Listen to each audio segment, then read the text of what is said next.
28 de maio de 2015, Belém, Pará. Naquele dia, Hélio enterrava a jovem esposa Renata Cardim. Tudo parecia ser um acidente do acaso, que terminaria em luto de um casamento que tinha acabado de começar. Hélio só não podia imaginar que em alguns meses ele seria apontado como o autor da morte de Renata e que, mais que viúvo, seria ele um feminicida. Confira a entrevista em 2 partes que fiz com Hélio, que jura inocência e pede para ser ouvido pela primeira vez desde que tudo aconteceu. Diretamente de um dos endereços mais famosos do Brasil. De um dos principais cartões postais da cidade de São Paulo. E com as transmissões feitas dos nossos estúdios na Avenida Paulista. Eu sou Beto Ribeiro e eu pergunto, que crime é esse? Olá, sejamos todos muito bem-vindos. Por favor, não deixe de se inscrever, curtir, compartilhar, ligar sininho, marque nas suas mídias sociais, marque a todos nas mídias sociais. Se puder, seja membro. Se não puder, tá tudo certo.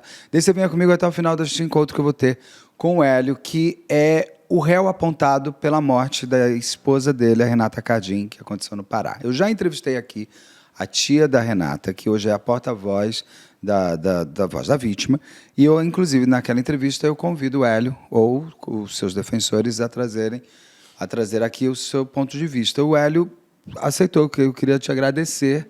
Eu que agradeço pela prima das. É muito interessante, eu fiz poucos casos de pessoas que se fazem inocentes, se falam inocentes, e que têm a coragem, de fato, de sentar e contar o seu caso. Eu já fiz umas 2, 3 vezes aqui. Geralmente vem pais de réus, advogados de réus, mas o réu em si é muitas vezes calado.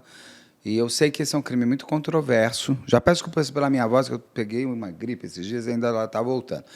Então, é um crime bastante controverso, no sentido que, no Pará, principalmente, ele é muito comentado, pelo que eu entendi. Tem um mistério, se criou um mistério, né? A Renata morreu de quê? Quem matou Renata?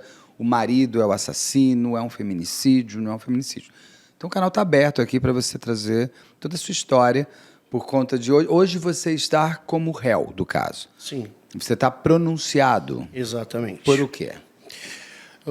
Hoje sou pronunciado por feminicídio de um crime que não aconteceu, tá? Isso é uma coisa que precisa ficar muito clara aqui para todos. Os laudos, não é o Hélio quem diz que o crime não aconteceu. São todos os órgãos públicos do Estado do Pará que dizem que não houve um crime. Então, como que teve uma pronúncia? Como que teve uma denúncia e uma pronúncia? Beto, na pronúncia não ficou dito que houve um crime. Ficou dito pela magistrada em que há uma divergência entre os laudos oficiais e um parecer técnico. Ela, inclusive, diz que os laudos, ela não refuta os laudos oficiais, porque, nesse sentido, ela precisaria abrir investigação em relação a todos os agentes públicos que deles participaram. Veja, não foram 1, nem 2, nem 3, foram 4 laudos oficiais que atestaram pelo falecimento de causa natural da Renata. E há um parecer contratado pela família que supõe, ele não atesta, ele supõe que poderia ter havido uma asfixia mecânica. Ao passo que os laudos oficiais, repiso, eu vou ser muito repetitivo aqui hoje com você, tá? Em relação a isso, não há divergência entre nenhum laudo oficial, não há divergência nenhuma entre os depoimentos, já houve a instrução processual deste caso.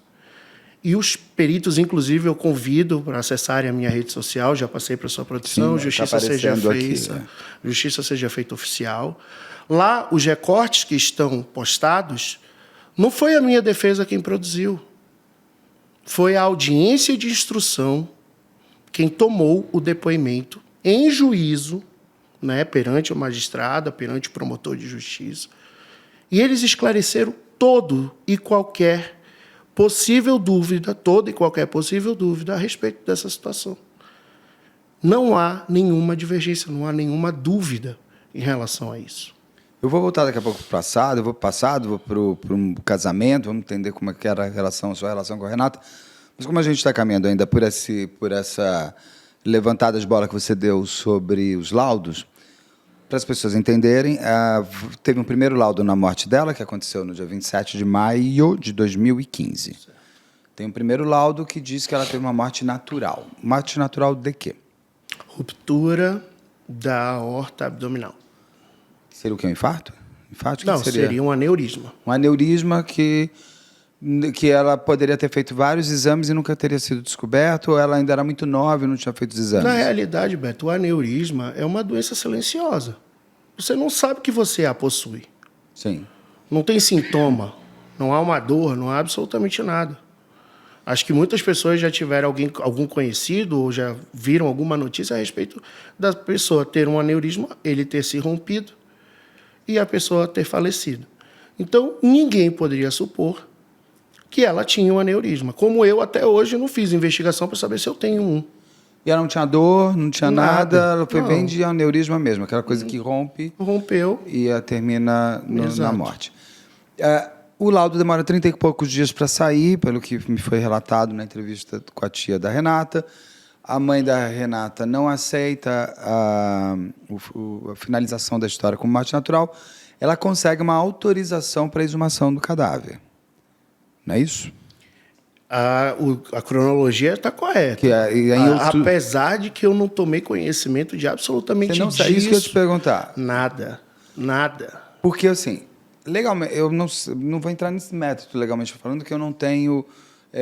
Você estaria correto na sua suposição.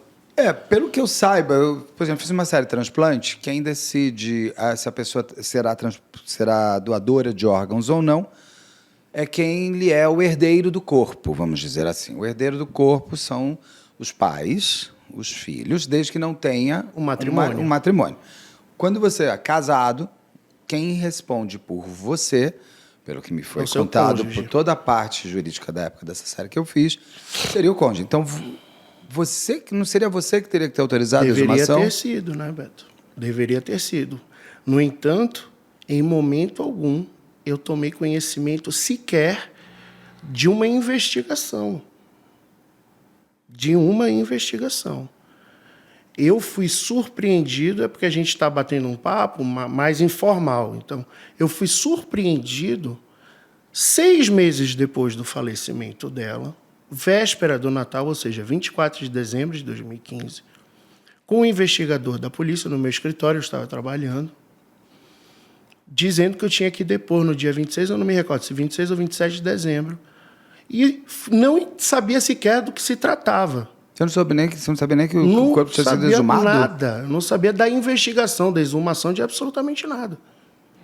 Absolutamente nada.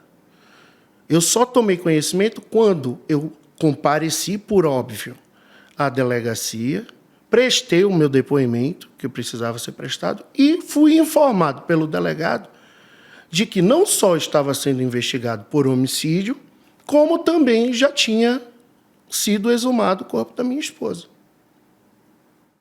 E eles estariam, desculpa concluir, estariam apenas aguardando o laudo da exumação, àquela altura. Coisa que depois você vê retroativamente que o laudo já tinha sido feito. Quando você foi dar o Quando eu já depoimento. fui, e ele já tinha atestado por morte natural. Mas o atestado de óbito da exumação não deu morte natural, deu? Todos deram morte natural. Não da há exumação? Todos. Mas não tem asfixia mecânica? Não há. Todos os laudos oficiais do Instituto Médico Legal atestam por morte entendi. Você está me falando o seguinte, que na exumação foram feitos alguns peritos participaram da exumação. Você tem os oficiais que se chamam do Estado, Exato. da Polícia Técnico-Científica São do Pará, exatamente. que laudeia, que é o laudo sempre o oficial. É o oficial.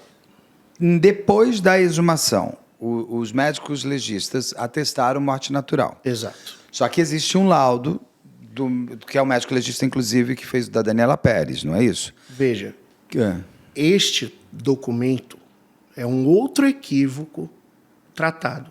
Qual que é o equívoco? Eu contratar um assistente, ele faz um parecer técnico. Ele não faz um... Ele faz um parecer... Um laudo, faz um parecer o laudo é só um. É só o feito pelo Instituto Médico Legal do Estado do Pará. Um parecer técnico, a família dela tem um e eu também tenho um. Então, se a gente colocar em laudos, eu também tenho um laudo da defesa. É interessante que esse é o primeiro caso que eu vejo o laudo oficial com menos peso, vamos dizer assim, que o parecer técnico. Porque geralmente é o contrário. Pegar o Henri Borel. Em Henri Borel, por exemplo, você tem todo o laudo oficial que atesta a morte do menino, tal, blá, blá, blá. E você tem todo o parecer técnico da defesa do Jairo, o contrário. Mas nessa hora a balança pendeu mais para o parecer técnico, é isso? É esse parecer técnico que traz uma possível asfixia mecânica. Exato, através de uma suposição.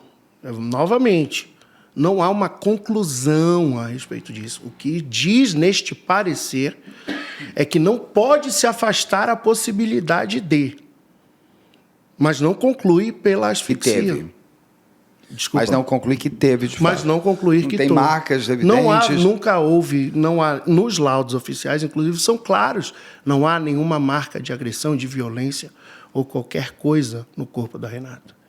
E veja, novamente, todos esses documentos estão nos autos, os peritos depuseram e, em relação à agressão ou qualquer coisa do gênero, houve também o depoimento da nossa secretária, que trabalhava conosco, que veio da casa da família dela. E esta senhora também diz que nunca me viu cometendo qualquer tipo de agressão. Uma empregada doméstica. Sim, uma empregada doméstica. Que também nunca viu nenhum tipo de agressão da minha parte em relação a Renata. Não estou dizendo que você tenha agredido, mas é normal também há pessoas que agridem não agredirem na frente dos outros. Isso também não seria uma coisa tão... Eu só estou te dizendo que é uma pessoa... Você não tem testemunha de uma pessoa que estava dentro de casa. De que estava dentro de casa, é isso. Poderia ter encontrado toalha com sangue, poderia qualquer ter visto ela vestígio chorando. de uma eventual agressão, coisa que nunca aconteceu. Tá. Ela ver você batendo, não, mas ela poderia ter visto o pós-agressão, a Renata, porque é normal dentro de uma casa, por mais que você tente controlar a não intimidade com funcionários, você vai tendo, porque está dentro da tua casa o dia inteiro. Então, pegar ela chorando, ela reclamando, ela falando com uma amiga, seria uma coisa... O que você quer me dizer é que essa senhora, essa empregada doméstica, ela não tem nenhuma lembrança de nada de ruim na casa de vocês dois. Exato. Não só lembrança, como ela testemunhou que não havia. Um ponto, assim, você me falou que você foi chamado pela investigação no dia 26 de dezembro, já quando tinha os laudos, os novos laudos, mais o parecer técnico, para você dar o depoimento. Ali naquele momento, 26, 27 de dezembro, você teve conhecimento de que a família da sua esposa, até então sua família também, estava desconfiada que você seria o autor da morte da Renata. A Renata morre dia 27 de maio. O próximo Natal é esse. Vocês não se falaram nesse período? Beto, após o falecimento da Renata, na primeira semana, eu sou de família evangélica. A mãe da Renata chegava a frequentar também, por vezes, a igreja evangélica. Então, nós não temos a missa de sétimo dia, mas no sétimo dia, me dirigi até a casa dela, fizemos um culto, conversamos. Até ali, eu entendi, está tudo bem. Absolutamente tudo bem.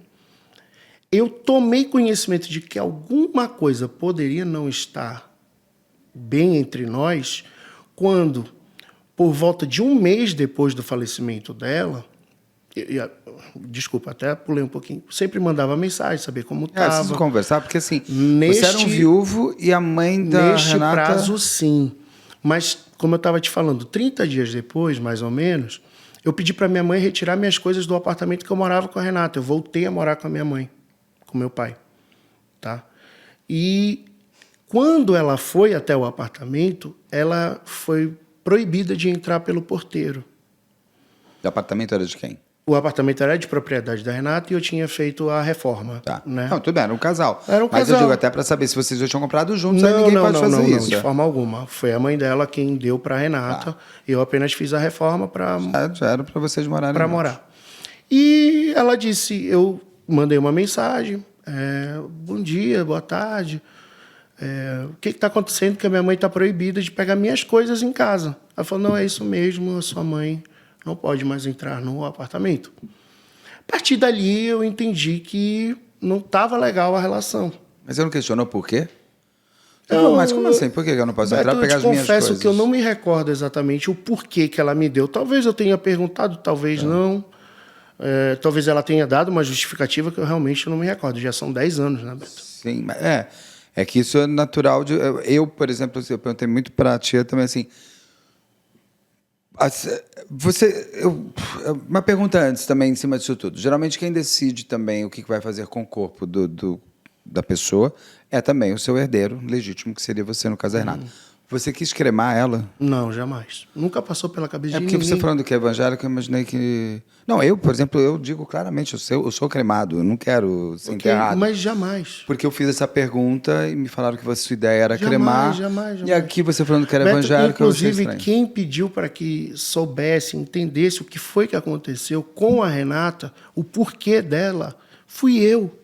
Eu que quis ir ao Instituto Médico Legal para entender como uma menina jovem, sadia, poderia ter falecido dormindo. Daquela maneira. Naquela maneira.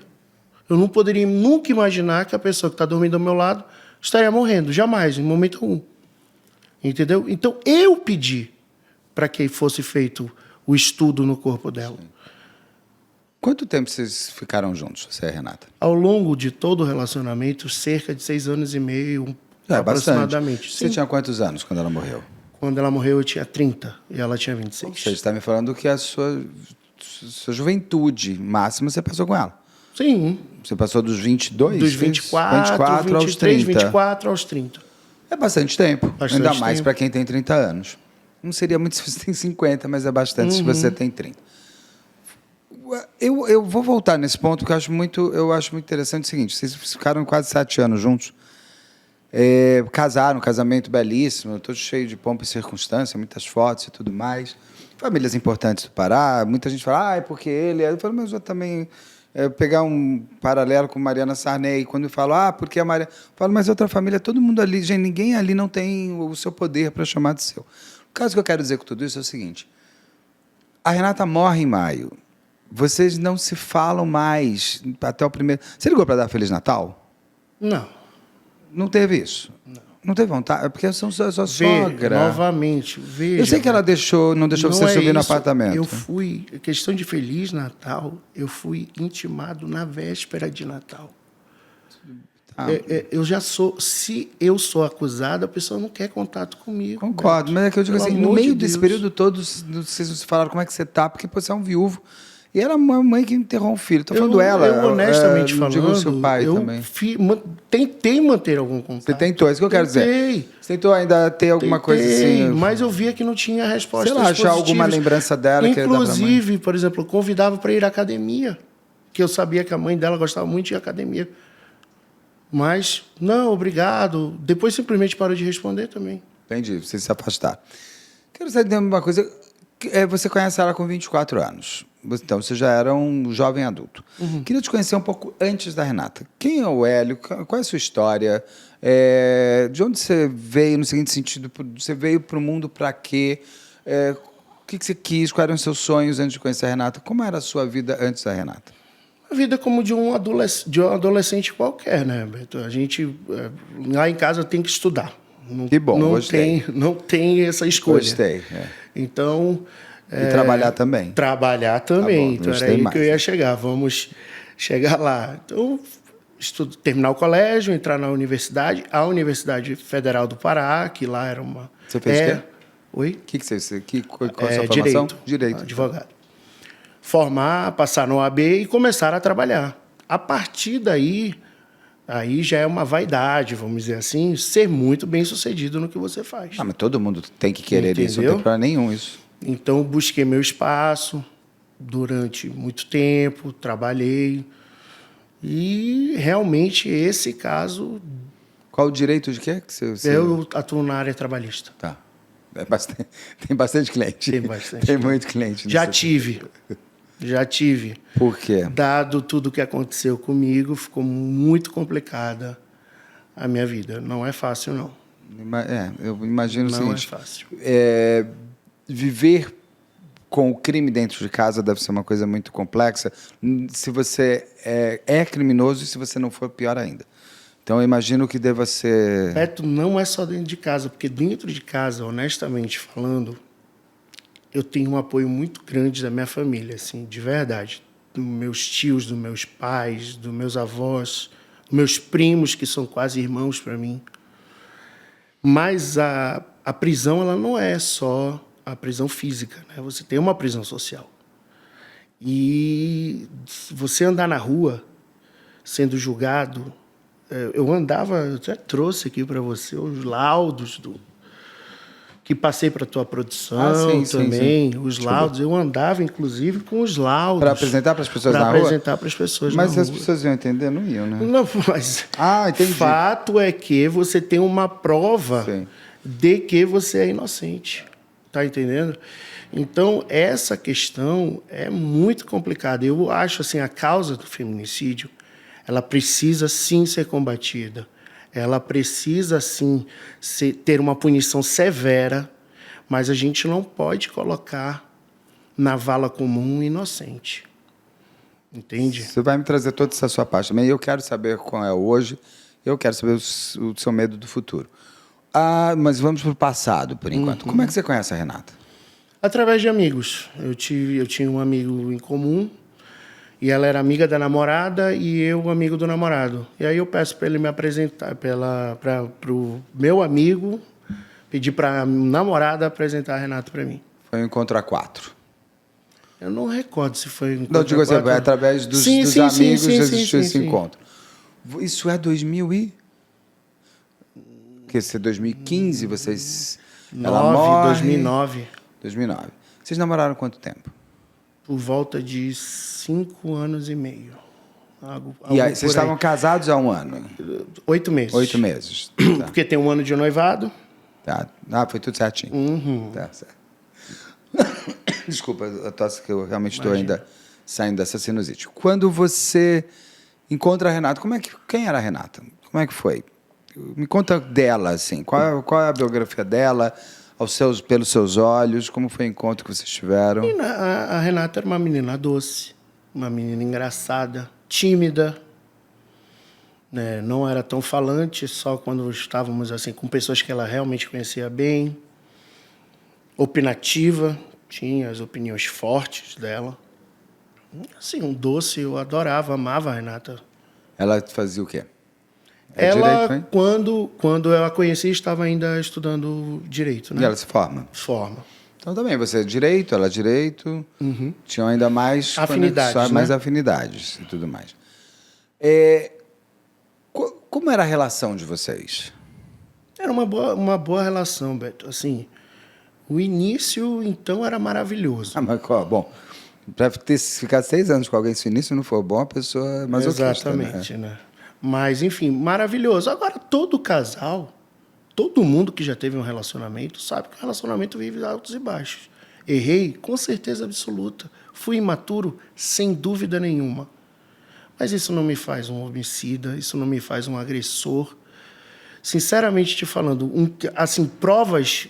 Ser acusado de um crime que não aconteceu, eu vou ficar sendo repetitivo aqui, você me perdoa. Sem problema, pode repetir. Porque é a primeira plataforma que eu estou vindo, então, assim, é importante frisar que não houve um crime.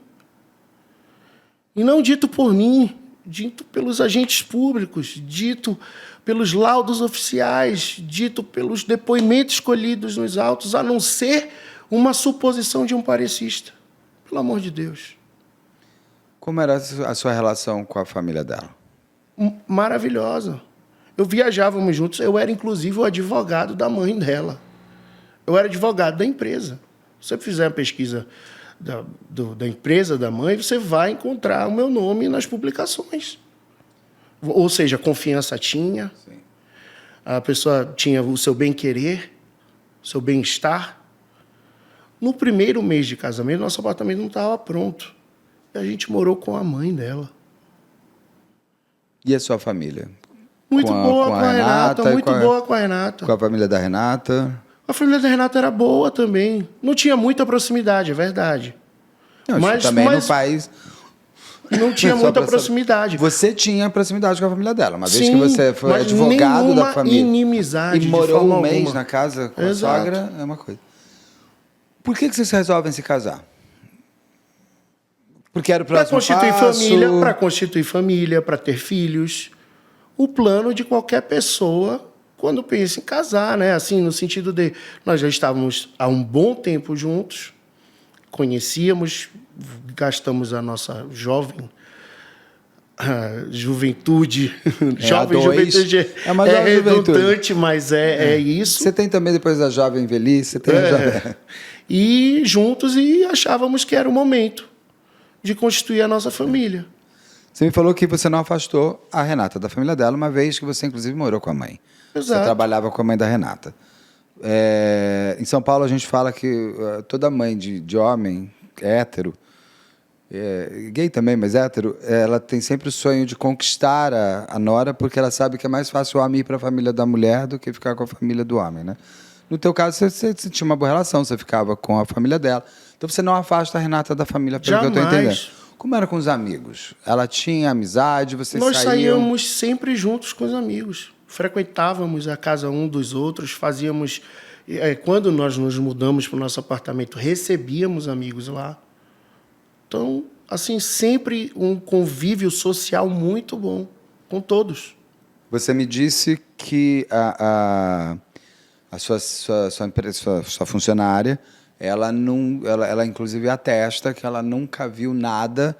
Exato. E nunca presenciou nada. Eu até entendo porque, realmente, como eu disse no começo, funcionários dentro de casa, você acaba Big Brother, você acaba perdendo a cena de ser e passa a ser, né? Então, você acaba esquecendo porque você está no teu dia a dia, você está com mais segurança.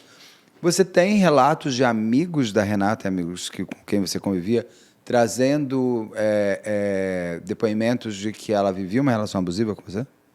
Beto... Alguém está no processo isso? Existe esse tipo de testemunho? Não.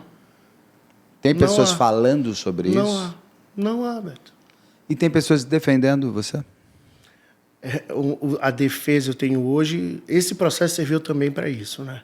Para você entender quem são os seus amigos e pessoas que realmente são melhores ficar no passado. No sentido de, eu não preciso que levantem a bandeira para mim, porque eu sei que é uma bandeira pesada. Assim, é difícil você defender uma pessoa que é acusada de uma coisa tão grave. Tudo bem, mas... assim, eu tenho muitos amigos e muitas pessoas que me defendem, sim. Mas que estão arroladas no processo? Você levou como testemunha de relacionamento? Esse processo é outra coisa que precisa ser dita, Beto. É uma questão técnica. A gente não está discutindo vida de casal. A gente está discutindo se houve ou não um crime. E não houve um crime. E eu te pergunto, o que interessa falar que eu sou uma boa pessoa? Honestamente falando, isso quem diz são as provas que dizem que eu não matei ninguém. Eu sei, Ali, mas aí, assim, uma pessoa que eu tenho uma experiência em cima de histórias criminais. Tem gente que me chama de... Eu não sou especialista, apenas entrevisto pessoas e conto histórias. É indiscutível que o antes fala muito do crime e o depois também. Às vezes mais do que o crime em si. Por que eu te pergunto se você tem as pessoas? Porque todo feminicídio, estou dizendo que seja o seu caso, porque eu não estou aqui para te julgar, mas até chegar no feminicídio, existe uma escalada de violência. Nenhum homem acorda um dia seguinte matando. Até tem, ou outro, mas é uma doença mental. Todo feminicídio ele tem o primeiro cala a boca, o primeiro... Você tem uma escalada desde o começo. Por que você vai sair com essa roupa? Não sai, não. Eu fico com aquela coisa de ir afastando a pessoa até terminar na morte. Então, por que eu estou te perguntando das suas relações? Vamos supor, você pode hoje não ter mais contato com as pessoas que tinham contato com vocês. Mas elas viveram e viram coisas. O que eu quero dizer é o seguinte... Agora eu entendi a tua pergunta. Você não tem o desejo de trazer uma pessoa que fala assim... Não. Ele viajava comigo. Agora que eu entendi o sentido da tua pergunta. Eu convivo com quase todos os meus amigos daquela época. Convivo e sou grande amigo de quase todos. Era essa a tua pergunta? É que possa chegar e falar assim, não existiu. Agora eu entendi o que você está falando. Porque o que eu quero dizer é assim, na sua defesa, eu trabalharia, se fosse advogado, na prova de que não existe, se for verdade, só estou aqui só falando em cima do que eu faço. Para você ter o feminicida, você tem que ter o agressor, você tem que ter o homem tóxico antes. Não, é uma coisa muito ligada à outra. Você não vai levar para o julgamento, você já não colocou como arrolado, pessoas que conviviam da sua intimidade, além da sua funcionária.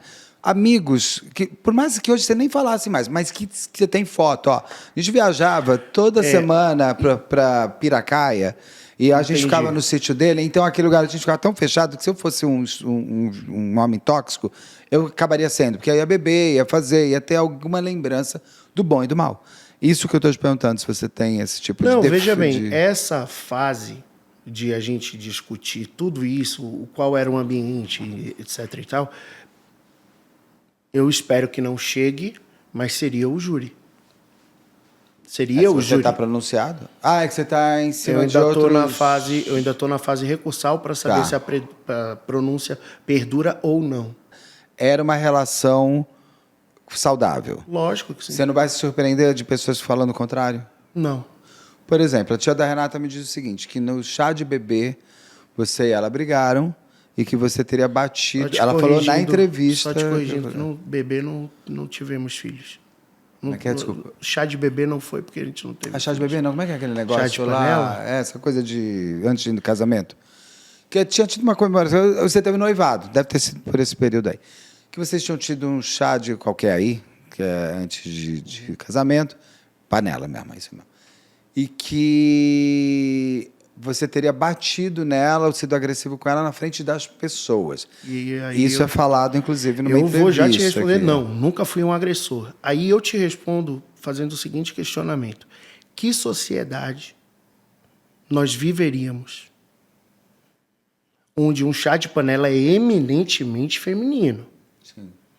As pessoas amigas dela aceitariam que eu tivesse agredido na frente de todo mundo sem que ninguém tomasse providência. Se isso de fato aconteceu, coisa que eu estou dizendo que não aconteceu, que sociedade seria a nossa? Olha, aí eu também vou responder o seguinte. Hoje nós estamos, graças a Deus, evoluindo. A lei do feminicídio é 2015. Teu chá deve ter sido 14, né? Pelo que eu entendi. Nós éramos outras pessoas. O movimento Me Too e tudo mais, ele é 2012, 2013, 2014. Você tinha muito mais essa coisa de... Beto, em briga de marido e mulher, ninguém mete a colher. Me desculpa, perdurou eu até não consigo ano passado. acreditar nisso. Me desculpa. Assim, a pintura que fizeram dessa situação, que não aconteceu, eu repito, não aconteceu, é tão esdrúxula que para mim é impossível alguém aceitar. Me desculpe, eu não aceitaria. Mas o que eu digo é o seguinte, eu não posso destituir da normalidade da época. Como você tinha pessoas, você tinha novelas que o marido dava tapa na cara da mulher e tudo bem. Assim, a gente melhorou, graças a Deus. Graças e estamos a Deus. num processo de evolução. Acho que agora, a gente está gravando em 2025, tem essa parte da gente melhorar. E hoje a gente fala, em briga de marido e mulher, a gente mete a colher e o faqueiro inteiro. Mas até ano passado ainda tinha essa falácia de não se mete não, que eles resolvem depois. Então, assim, 2014, não estou dizendo que as pessoas que estavam ali aceitariam uma violência, e nem estou dizendo que teve a violência, quem tem que me falar são vocês. É que essa foi um ponto que falar. Agora, dizer que não poderia ter violência porque alguém teria falado, aí não dá, porque até hoje tem vizinho que não liga para a polícia. Mas eu digo o seguinte, assim como a tia da Renata diz, que ela tem a versão de pessoas que dizem que viram você violento com a Renata, você tem quem fale o contrário? Com certeza absoluta. E eu tenho uma... Assim, não, e tudo bem, está muito etéreo, né? Beto, a porta-voz da família é a tia que, sinceramente, em 7 anos, nunca participou de absolutamente nada da vida da família dela. Não é da minha. Porque a minha ela falou para você que realmente só me conheceu no casamento, não fez muita questão. Só no casamento, e né? no velório, alguma coisa. Não é da minha. Eu nunca vi a Renata falando dela. Eu nunca vi as mães, os irmãos, os sobrinhos. Os irmãos não, que realmente eu não conheci, os irmãos da Socorro. Mas nunca vi os sobrinhos falando dessa tia, nada, é zero. É zero. Eu não sabia sequer da existência dela. Então, vê, causa uma estranheza essa pessoa ser a que tinha certeza que alguma coisa tinha acontecido e tarará, tá. Pelo amor de Deus. Pelo amor de Deus. Não houve um crime. Novamente, eu vou ficar aqui repetindo contigo 1 milhão de vezes, se for preciso. Não houve um crime. Não sou eu quem digo. Entende? E essa pessoa que nunca conviveu com a família é quem é, efetivamente, a porta-voz, a pessoa sã. Entendi. Ela também não estava nesse chá de panela. Não, nunca presenciou nada. Ela até diz isso, que ela não estava, mas pessoas relataram para ela. Tem também um ponto que ela diz que a mãe da Renata, sua sogra, ex-sogra, não sei como fala isso, ela teria dito não casem. Teria tido uma briga próximo ao casamento e que você até teria dito que não, que você ia casar. Existiu algum... Como vocês estavam antes do casamento? Honestamente falando, ao que me recordo... Tanto que eu perguntei, mas se a mãe chega para a filha e fala não casa, porque... essa é a conclusão lógica de alguma coisa, né? Ou não haveria casamento, ou não haveria um casamento, ou ela concordou com o casamento. Então, pelo amor de Deus, né? Uma mãe falar para a filha não casa, a filha não vai casar. Entendi até que ela teria falado para você também não casar. Beto, assim, são detalhes que realmente a gente cria mecanismos... Vocês estavam bem antes de casar? Sim. Nós criamos mecanismos de defesa, né? Então, claro, algumas coisas a gente bloqueia da nossa mente em relação de autopreservação mesmo. Tem coisa que muita coisa dói lembrar, né? E eu digo isso com... São 10 anos de uma acusação que não aconteceu, então tem dias que é difícil se levantar da cama, tem dias que, pelo amor de Deus, entende? Então, assim, essa situação colocada pela tia, eu acho tão esdrúxula e bizarra que, honestamente falando, eu perguntaria para a mãe da Renata. Não sei nem o que te responder, ela tem que falar alguma coisa a respeito disso. Né? Fica aqui também convite para a mãe da Renata falar também, e qualquer pessoa ligada ao caso.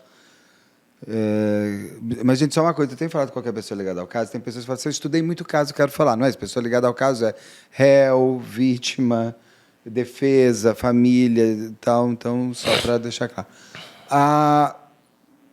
Dia 27 de maio, vocês casam, o casamento foi bem? Foi bem, foi ótimo. Foi para onde, lua de mel? Lua de mel, França e Inglaterra. Muito bom roteiro. Voltaram, foram morar na casa da mãe da Renata no começo. Até que o apartamento ficasse pronto. Depois fizemos a mudança. Vocês ficaram 6 meses morando juntos? Praticamente, né? O total do casamento, 8 meses, né? Um mês... Basicamente, um mês viajando, que não foram 20 e poucos dias. Mas daí um mês na mãe e tal, você vai dar uns 6 meses, 7 meses. Tá. Vocês estavam bem? Como é que vocês estavam? Sim. Segundo os seus olhos. Assim, novamente... Todo mundo tem altos e baixos em casamento. Não vou dizer assim. A primeira experiência, morando só... Vocês nunca tinham morado um pouquinho juntos? Não. Belém não é muito comum. Gente, mas 2025 as pessoas já Mas podem... hoje, 2025, naquela 2015 época... 2015 também, vai. Mas, enfim, não era comum. Tá. Então, para morar junto, casa. Vocês eram mais tradicionais, Tradicionais. É isso? Tá. Para morar junto, tem que casar. Tá. Mas só, vou ter que fazer uma pergunta delicada. Mas sexualmente você já tinha uma história, lógico, né? Lógico. Isso aí... Não, porque senão poderia ser até um componente a mais. Não. Mas, enfim. Daí... Me perdi na sua pergunta. Porque eu perguntei o seguinte, vocês nunca tinham morado, vocês nunca tinham convivido. Não, nunca. Nem assim, sei lá, fazer uma viagem de 15 dias juntos? Não, viagem, sim. Viagem também, mas né? viagem é viagem. Volta para casa, tá tudo dia a dia maravilhoso. Tem o condomínio. Dia a dia tem... Exatamente. Você vai aprender a primeira vez a pagar suas próprias contas, né? Viver dentro de um orçamento. Mostrar que o mundo não é colorido, ele muitas vezes é preto e branco no sentido de não dá. Às vezes ele não tem nem luz. Exatamente. Então é muito difícil e isso era tudo muito novo pra gente. 2 pessoas jovens e imaturas, isso precisa ser dito. É óbvio que éramos só uma coisa imaturos. Que é muito comum, tá? Pessoas que, ainda mais dessa forma de vocês serem tudo mais, não estou dizendo que é bom ou ruim, estou só dizendo que é a caracterização. Muitos casais acabam namorando 8 anos, casam e se separam em 1 ano. Porque A convivência é difícil. é outra história do namoro pro casamento. Então seria normal, até se você falasse, Beto, a gente já estava querendo separar. Não seria horrível. Seria absolutamente da natureza do ser entendo. humano. Mas isso não estava. Vocês estavam bem? Estávamos bem. A gente tinha, antes, 15 dias antes, inclusive a própria tia fala, 15 dias antes, eu mudo, eu não mudo. A gente tem uma conversa para alinhar as coisas, para tentar ter uma vida mais pacífica, mais... E por volta das 2 da manhã, eu sou acordado com o que eu achava ser um ronco muito alto, um estrondo absurdo. E na verdade era um pedido de ar, vamos dizer assim. E eu acordo, eu desperto com isso. Tentei acordá-la, despertá-la, eu vi que não reagia de forma alguma. Né? Tentei até um pouquinho de água, jogar assim no rosto. Não se mexia, imediatamente eu liguei para a mãe dela. Por que ligar para a mãe dela? Na hora do momento, nós três juntos, ele falou, eu identifiquei uma porção de sangue muito grande no abdômen dela, fui direto, logo porque eu entendia que tinha uma hemorragia ali, e constatei a ruptura do aneurisma na aorta abdominal dela.